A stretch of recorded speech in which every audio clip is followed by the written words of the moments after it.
5 वाजता अलाराम आणि आपल्या दिवसाची सुरुवात होते. माझा दिवस एक वर्किंग आई म्हणून घर, जॉब सगळं मॅनेज करताना तुमची पण धांदल उडते का?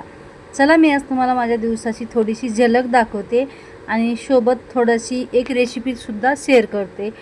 तर तुम्हालासुद्धा नक्की आवडेल. आणि तसेच माझ्या आनंदाच्या दिवसात तुमचं खूप मनापासून स्वागत करते. आनंदाचा दिवस म्हणजे दिवस आपला रोजचा नवीन असतो आणि आपला कामसुद्धा तेच असतं, पण थोडीशी एक नवीन एनर्जी घेऊन काम करणं म्हणजेच थोडंसं आपल्याला वाटलेलं एक फ्रेशनेस असतो.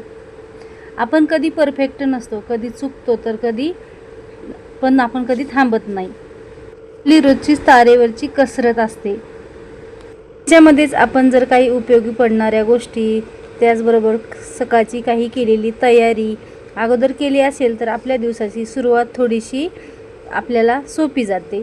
तर चला, सकाळचे 5 वाजले तर अलारामचा आवाज वाजतो आणि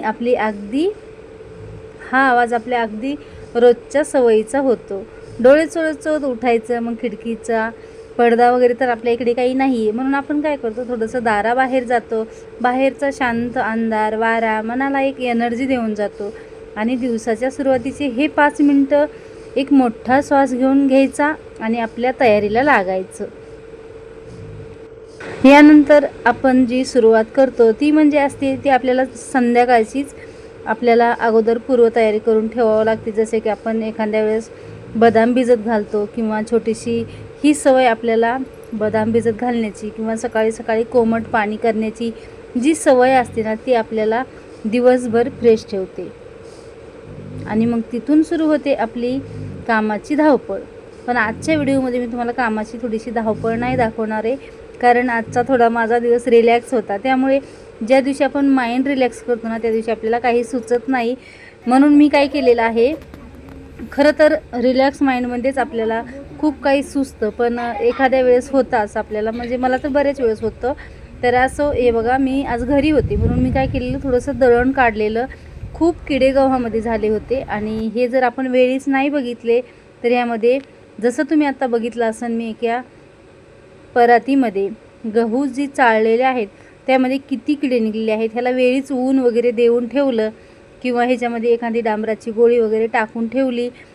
सुरुवातीचं प्रमाण म्हणजे ह्याचं काय आहे, एक चांगले गहू न वाळणे, त्यामुळे असं होतं ह्याला नंतर. आणि दुसरं म्हणजे काय होतं, एखाद्या वेळेस आपल्या दुसऱ्या मालाला लागलेली कीड ही एकमेकापासून सगळ्याच मालाला खराब करते, तिथून आपला हा माल खराब होतो. त्यासाठी हे आपल्याला व्यवस्थित असे वाळून नंतरच भरून ठेवावं लागतं.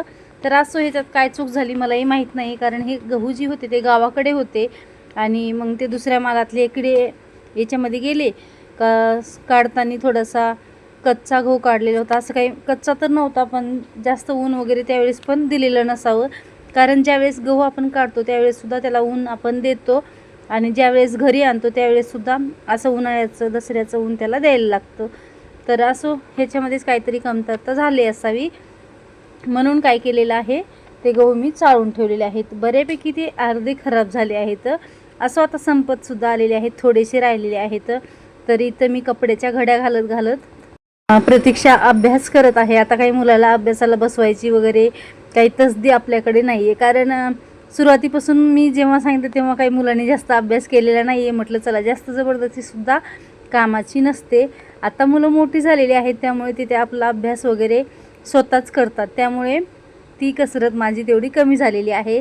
पण तसंच त्यांना बोलत किंवा त्यांचा अभ्यास बघत आपण कामं केली तर त्यांनाही बरं वाटतं, आपल्यालाही बरं वाटतं. म्हणून ही एकीकडे ती अभ्यास करत होती आणि एकीकडे मी कपड्याच्या घड्या घालून घेत होते. मुलांचा अभ्यास आणि आपलं जे काम असतं ना, ते आपल्यासाठी, एका आईसाठी एक आव्हान असतं. खरं तर बऱ्याच स्त्रिया खूप टेन्शन घेतात की मुलांना मार्क नाही पडले की असं वाटतं आपल्यालाच मार्क पडले नाहीत की काय, आपणच पर्सेंटेजमध्ये कमी राहिलो की काय, आपणच कुठेतरी कमीपणा केला आहे की काय, म्हणून आपल्या मुलांना मार्क पडले नाहीत किंवा त्यामुळे भरपूर म्हणजे प्रत्येक कार्यामध्ये स्वतःला स्ट्रेस देतात आणि स्वतःला कमजोर मानतात. तर असं न करता ते त्याच्यावर सोडायला पाहिजे. इथं परफेक्टपणा आपण थोडासा सोडूनही द्यायला पाहिजे, कारण कसं आहे, प्रत्येक गोष्ट आपण परफेक्ट करण्याच्या नादात ती आपल्याकडून कधी कधी बिघडूनसुद्धा जाते. तर कपडे हे आपल्याला भरपूर सारे कपडे असतात आपले रोजचे 4-5 जणांचे कपडे म्हटलं तर भरपूर कपडे होतात आणि ते कपडे ना आपल्याला वेगवेगळे करून ठेवायला नाही जर ठेवले आपण वेगवेगळे करून तर ते सकाळी घेताना सर्व गोंधळ उडून टाकतात आणि सगळे कपडे एकत्र करून टाकतात. मग ते कपड्याचा पुन्हा गोंधळ होतो. त्यामुळे जागची जागी ठेवणे हे एक आपलं मॅनेजमेंट आपल्याला करावं लागतं. त्यासाठी घड्या घालतानाच वेगवेगळे ठेवायचे म्हणजे आपले ठेवायला सोपे जातात. तर हे बघा मी सुद्धा वेगवेगळे ठेवले होते. म्हणजे उन्हाळा आलेला आहे. उन्हाळ्यामध्ये खूप उकाडा असतो आणि त्यामध्ये थंडगार थोडेसे पदार्थ म्हटलं तर फळं वगैरे सिजनेबल फळं जे आहेत ते आपण खायला हवेत.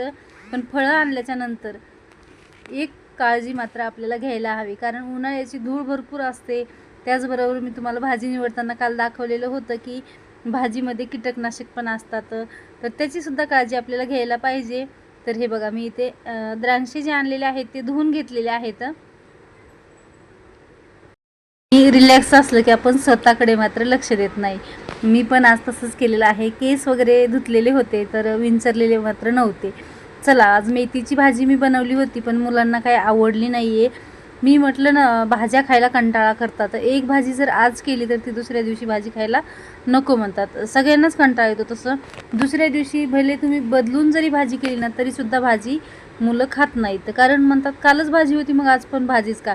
भले ती आज तुम्ही पालकाची करा उद्या मेथीची करा तरी पण ते तसंच म्हणणार. तर असो मग सकाळी भाजी खाल्ली. सकाळी तर नाश्त्याला पोहेच बनवले होते पण दुपारी मात्र भाजी खायला त्याला कंटाळा आला होता. म्हटलं चला मग आता तोंडाला चव पण येत नाही उन्हाळ्याच्या दिवसामध्ये, तर त्यासाठी म्हटलं चला थोडीशी मस्त चटपटीत अशी थोडीशी आपली 2 मिनिटात होणारी चटणी करूया, जेणेकरून आपल्याला डब्बा बनवायलासुद्धा ही चटणी सोपी राहील रेसिपी आणि ह्याचं टेन्शनसुद्धा येणार नाही. अगदी पटकन होणारी आहे. तर तुम्ही नक्की बघा आणि आवडली तर ट्रायसुद्धा करा. तर इथं काहीच ह्याला आपल्याला जामताम करायची गरज नाही आहे. इथं फक्त आपल्याला एक कांदा, थोडेसे शेंगदाणे आणि जे पण तुमच्या आवडीनुसार ह्याच्यामध्ये तुम्हाला चटणी घ्यायची आहे. बस इथं मी काय केलेलं आहे, कांदा जो आहे तो चिरून घेतलेला आहे आणि कांदा चिरल्याच्या नंतर तुम्ही ह्याला तुमच्या आवडीनुसार फोडणी द्यायची आहे. तर त्यासाठी काय करायचं आहे, सर्वात प्रथम शेंगदाणे जे आहेत ते भाजून घ्यायचे आहेत. मी ऑलरेडी शेंगदाण्याचा कूट करून ठेवलेला होता, त्यासाठी मी शेंगदाणे तुम्हाला भाजवलेले वगैरे काही दाखवलेले नाही आहेत. डायरेक्टली काय केलेलं आहे, कढईमध्ये तेल टाकलेलं आहे आणि त्यामध्ये थोडीशी जिरे मोहरी टाकली आणि जो आपला कांदा आहे ना तो कांदा तुम्ही भाजून घ्यायचा नाही. आणि तुम्हाला जर एकदमच कच्चा नसेल आवडत तर तुम्ही भाजू शकता. मला जास्त कच्चा नको वाटला म्हणून मी थोडासा ह्याला परतवलेला आहे. तर त्यासाठी तुम्हाला सांगते, अगोदर जिरे मोहरी टाकून कांदा जो आहे ना तो आपल्याला थोडासा अगोदर शेंगदाणे जे आहेत ते मी अगोदरच कूट करून ठेवला होता, त्यासाठी मी त्याला थोडंसं परतून घेतलेलं आहे आणि नंतर कांदा त्यामध्ये घातलेला आहे.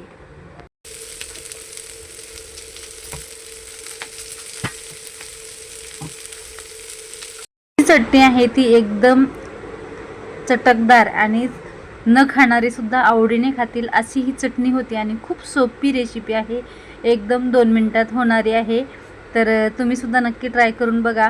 तर बस ह्याच्यामध्ये मी थोडंसं काय केलेलं आहे, जे पण आपल्या मसाल्याच्या डब्यामध्ये चटण्या आहेत त्या टाकलेल्या आहेत. जे की थोडंसं माझ्याकडे लाल चटणी जी आहे ती 2 प्रकारची आहे. जी एक मी घरी बनवलेली आहे आणि दुसरी म्हणजे एक विकतसुद्धा आणलेली आहे. तर ती दोन्ही पण मिक्स केलेले आहेत आणि त्या दोन्हीही मी टाकलेल्या आहेत. त्यामध्ये थोडासा कढीपत्ता टाकलेला आहे, थोडीशी कोथिंबीर मिक्स केलेली आहे आणि थोडंसं धने पावडर जे आहे ते टाकलेलं आहे. नकळत थोडीशी हळद आणि चवीपुरतं मीठ यामध्ये मी घातलेलं आहे. तर अशा प्रकारे छान अशी आपली चटणी तयार झालेली आहे. तर ही बघा खूप छान दिसत आहे, हिचा रंगही छान दिसत आहे आणि सगळ्यांना खूप आवडलेली आहे. तर चला ही चटणी सोबत जेवण आणि त्याचबरोबर थंडगार असं टरबूज सगळ्यांनी एन्जॉय केलेला आहे. तर इथंच मी व्हिडिओचा एंड करते. व्हिडिओ जर आवडला तर नक्की लाईक, शेअर आणि सबस्क्राईब करा.